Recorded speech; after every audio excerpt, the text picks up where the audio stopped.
ನನಗಿಂತ ಕಿರಿಯ ವಿದ್ಯಾರ್ಥಿಗಳಿಗೆ ನಾನು ಹೇಗೆ ಮತ ಚಲಾಯಿಸಬೇಕು ಎಂದು ಪ್ರಚಾರ ಮಾಡುವುದು ನನಗೆ ತುಂಬ ಖುಷಿ ಕೊಟ್ಟಿತು.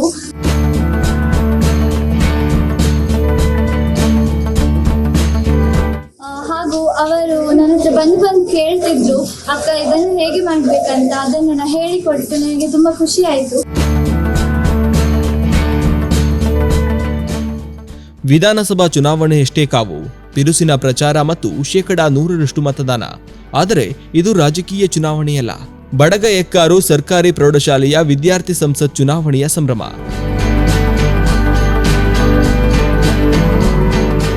ವಿದ್ಯಾರ್ಥಿಗಳಿಗೆ ನೈಜ ಮತದಾನದ ಅನುಭವ ನೀಡುವ ಉದ್ದೇಶದಿಂದ ಶಾಲೆಯಲ್ಲಿ 3ನೇ ವರ್ಷವೂ ಚುನಾವಣಾ ಆ್ಯಪ್ ಹಾಗೂ ಟ್ಯಾಬ್ ಆಧಾರಿತ ಮತಯಂತ್ರ ಬಳಸಿ ಮತದಾನವನ್ನ ನಡೆಸಲಾಯಿತು. ಅಭ್ಯರ್ಥಿಗಳು ಪ್ರಣಾಳಿಕೆ ಪ್ರಕಟಿಸಿ ಮತಯಾಚನೆ ನಡೆಸಿದರೆ ಬೆಂಬಲಿಗರು ಕೂಡ ಪ್ರಚಾರದಲ್ಲಿ ಸಕ್ರಿಯರಾಗಿದ್ದರು. ಈ ದಿನ ನಾವು ನಮ್ಮ ಕೈಗೆ ಇಂಕ್ನ ಗುರುತನ್ನು ಧರಿಸಿ ಹಾಗೂ ವೋಟಿಂಗ್ ಮಿಷಿನ್ನಲ್ಲಿ ಬಟನ್ ಒತ್ತುವ ಮೂಲಕ ಮತವನ್ನು ಚಲಾಯಿಸುತ್ತೇವೆ.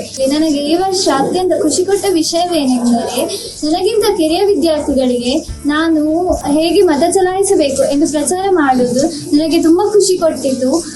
ಹಾಗೂ ಅವರು ನನ್ನ ಹತ್ರ ಬಂದು ಕೇಳ್ತಿದ್ರು, ಅಕ್ಕ ಇದನ್ನು ಹೇಗೆ ಮಾಡಬೇಕಂತ. ಅದನ್ನು ನಾನು ಹೇಳಿಕೊಟ್ಟು ನನಗೆ ತುಂಬ ಖುಷಿ ಆಯಿತು.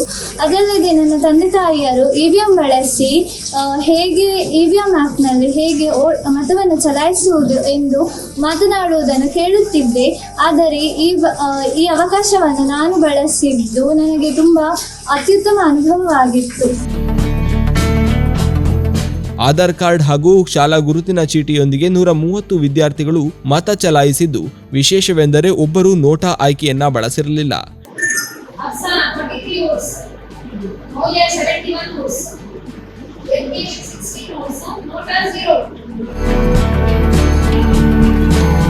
ತೀವ್ರ ಸ್ಪರ್ಧೆಯ ನಡುವೆ ನಡೆದ ಚುನಾವಣೆಯಲ್ಲಿ 2025-26ರ ರಾಷ್ಟ್ರಮಟ್ಟದ ನೆಟ್ಬಾಲ್ ಆಟಗಾರ್ತಿ ಮೌಲ್ಯ ಆರ್ ಶೆಟ್ಟಿ 71 ಮತಗಳನ್ನು ಪಡೆದು ವಿದ್ಯಾರ್ಥಿ ಸಂಸತ್ ಅಧ್ಯಕ್ಷೆಯಾಗಿ ಆಯ್ಕೆಯಾದರು. I'm very fortunate enough to be the winner of the school parliament election conducted today. I got opportunities to cast my vote through mobile election app from the past 2 years. This time, I contested for the school election as a candidate. I express my wholehearted gratitude for the voters for casting me their valuable vote. I strive my level best to do the responsibilities throughout the year. ಶಾಲೆಯ ಈ ವಿನೂತನ ಪ್ರಯತ್ನಕ್ಕೆ ಪೋಷಕರು ಹಾಗೂ ಸಾರ್ವಜನಿಕರಿಂದ ವ್ಯಾಪಕ ಮೆಚ್ಚುಗೆ ವ್ಯಕ್ತವಾಗಿದೆ.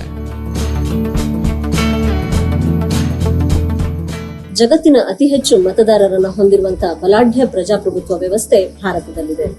ಭಾರತದ ಭಾವಿ ಮತದಾರರಾದ ಪ್ರೌಢಶಾಲಾ ವಿದ್ಯಾರ್ಥಿಗಳಿಗೆ ಎಳವೆಯಲ್ಲೇ ನೈಜ ಮತದಾನದ ಅನುಭವವನ್ನು ಕಟ್ಟಿಕೊಡುವುದು ನಮ್ಮ ಶಾಲೆಯ ಪ್ರಯತ್ನ. ಶಾಲಾ ಪಠ್ಯದಲ್ಲಿರುವಂತಹ ಮತದಾನ ವ್ಯವಸ್ಥೆಯನ್ನ ಹೇಗೆ ನಿರ್ಭೀತವಾಗಿ, ನಿರಾತಂಕವಾಗಿ ಹಾಗೂ ನಿಷ್ಪಕ್ಷಪಾತವಾಗಿ ನಡೆಸಬಹುದು ಅನ್ನೋದನ್ನ ವಿದ್ಯಾರ್ಥಿಗಳು ಈ ಚುನಾವಣಾ ಪ್ರಕ್ರಿಯೆಯಲ್ಲಿ ಕಲಿತರು. ವಿದ್ಯಾರ್ಥಿಗಳು ಟ್ಯಾಬ್ ಅನ್ನ EVM ಆಗಿ ಹಾಗೆ ಮೊಬೈಲ್ನ ಕಂಟ್ರೋಲ್ ಯೂನಿಟ್ ಆಗಿ ಬಳಸುವುದನ್ನ ಅತ್ಯಂತ ಕುತೂಹಲದಿಂದ ಗಮನಿಸಿದ್ರು. ನಮ್ಮ ಶಾಲೆಯ ಎಲ್ಲಾ ಶಿಕ್ಷಕರ ಸಾಂಘಿಕ, ಸಾಮೂಹಿಕ ಹಾಗೂ ಸಂಘಟಿತ ಪ್ರಯತ್ನವೇ ಈ ಚುನಾವಣೆಯ ಯಶಸ್ಸಿನ ರಹಸ್ಯ. ಭಾರತ ಸಂವಿಧಾನ ಪ್ರಕಾರ ಸಂಸತ್ತಿಗೆ ಮತದಾನ ಆಗಬೇಕು.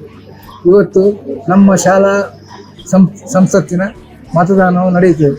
ಎಲ್ಲರೂ ಒಬ್ಬರಿಂದೊಬ್ಬರ ಒಗ್ಗಟ್ಟಿನಿಂದ ಸಂತೋಷದಿಂದ 3 ಮಂದಿ ಕ್ಯಾಂಡಿಡೇಟಿಗೆ ಮತವನ್ನು ಚಲಾಯಿಸಬೇಕು.